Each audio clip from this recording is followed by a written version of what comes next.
Hello guys, কি খবর তোমাদের? আশা করছি তোমরা অনেক ভালো আছো। তো আজকে চলে এসেছে বাগানে আম কুড়াতে। দেখো বাগানে, দেখো অবস্থা। মেঘ আজকে উঠে আছে, অনেক বৃষ্টি হতে পারে অনেক।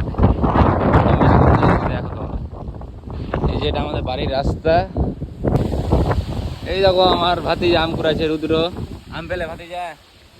আম তো দুটা পেলাম, আর তো ঝড় হচ্ছে তো আম পড়ছে না। বাড়িতে আশা কতটি করে এসছো? আম কতটি পাবো? ব্যাগ ভরে কি দেখতে আম? পাচ্ছ ব্যাগ দেখে। আম দেখি কটা আম পেলে? দুটা পেয়েছি, একটা কাঁচা একটা তো পাকা। গাইস দুটো আম পেয়েছে আমার ভাতিজা রুদ্র। দেখা যাক বৃষ্টির শেষে কতটি আম কুড়াতে পারে। কিছু বলতে চাও রুদ্র? আর কিছু বলতে যায় না। তো দেখো ম্যাঘ দেখো কত উঠেছে। আর এই যে বাগান, দেখো সব আম কুড়াচ্ছে বাচ্চা টাচ্চা গুলো দেখো। তো আজকের ওয়েদারটা অনেক সুন্দর গাইস, বলার কথা না। দেখো খুব ভালো লাগছে, আর কি বলবো তোমাদেরকে।